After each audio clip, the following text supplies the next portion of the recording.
Ahoy, mateys! Today I'm going to be reading to you a book called How I Became a Pirate by Melinda Long and David Shannon.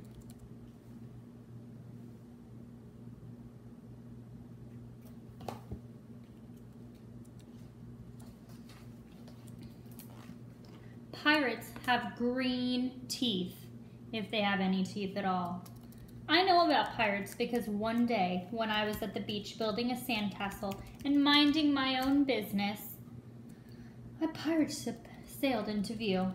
I knew what it was because its flag had a skull and crossbones on it, and because I could hear the pirates singing, "Hey ho, blow the man down." They were a little off key.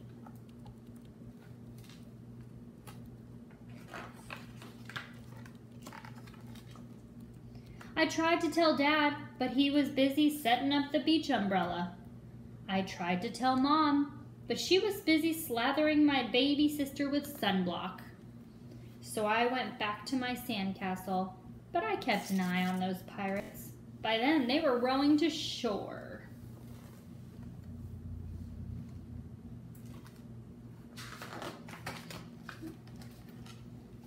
When they landed, the head pirate climbed out of the boat and yelled, "Ahoy, matey!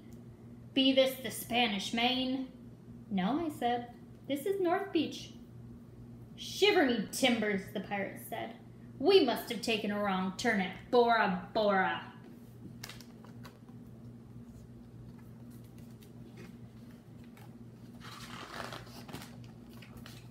He walked around my sandcastle. He looked at the moat and yelled back to his crew, "He's a digger, he is, and a good one, too." "A good one to boot," the others agreed. "What be your name, matey?" the head pirate asked. "Jeremy Jacob, sir," I told him.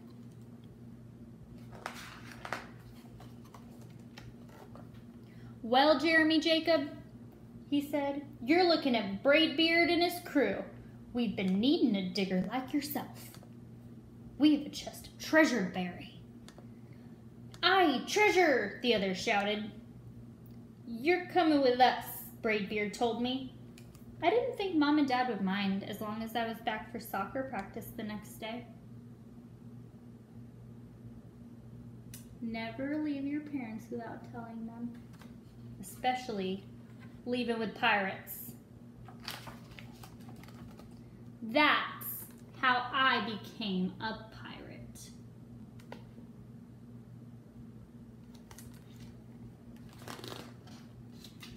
As soon as we were on the boat, Braidbeard showed me the chest of gold and jewels. "Go find a safe place for this here treasure. It's high time we're off," he announced. "We're off!" we all shouted, and then we set sail.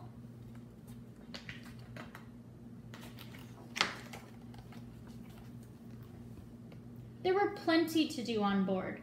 The pirates taught me to sing sea shanties, the louder, the better, and to say real pirate stuff like landlubber and scurvy dog. By dinner time, I could speak pirate perfectly. I also learned pirate manners. Braidbeard pounded his fists on the table and yelled, "Down the hatch, me laddies! Down the hatch!" we all shouted. Braidbeard gulped his food and said, "Hand over the meat!" "The meat!" we all roared.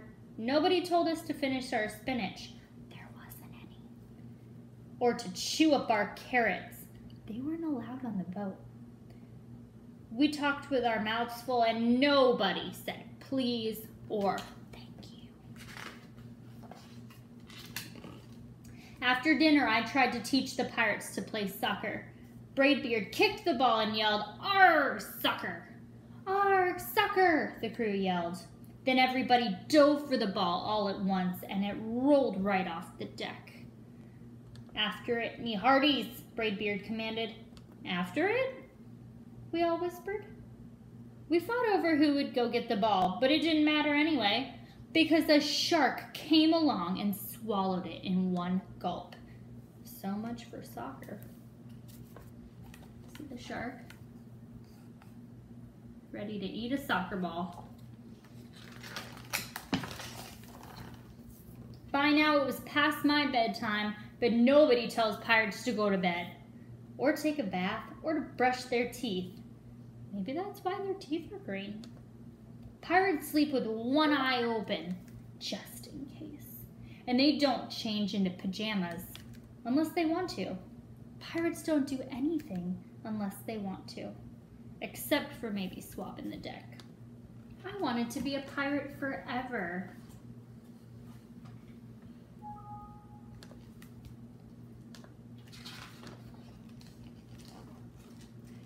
But then I found out what else they don't do.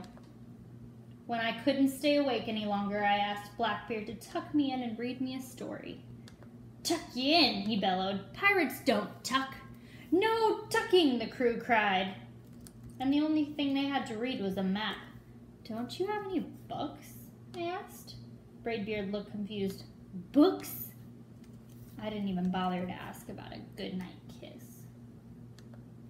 That guy's breathing all in his face. Just sock in his face. Gross. It wasn't easy to fall asleep without a story, but I was finally dozing off when a storm broke. Thunder boomed and lightning flashed.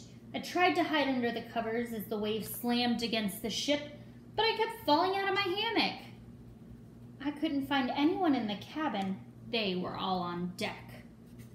"Lower the sails," Braidbeard shouted. "Batten down the hatches." Everybody was running around, yelling and lowering and battening. Nobody had time to sit close and tell me it would be over soon. Nobody noticed me at all. I decided that I didn't want to be a pirate after all. Must have been scared.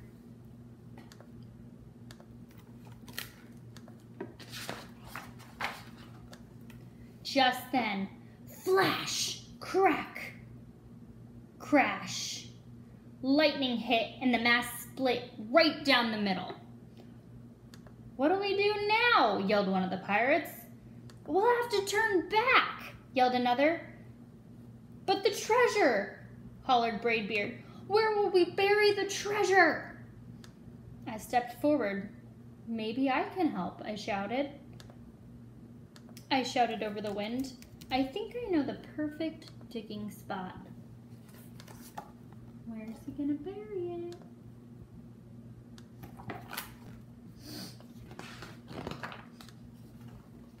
When the storm was over, we rowed back to shore and buried the chest.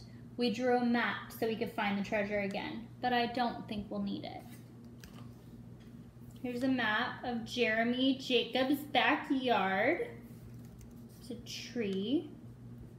His basketball hoop. Huh. They must have buried it in his backyard. That's convenient.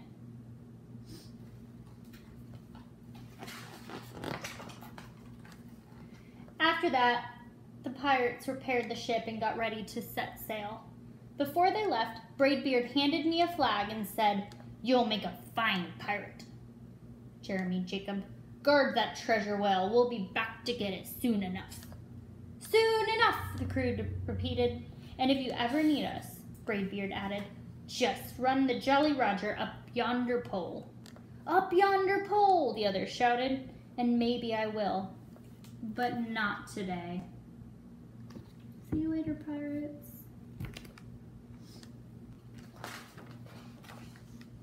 I have soccer practice. The end.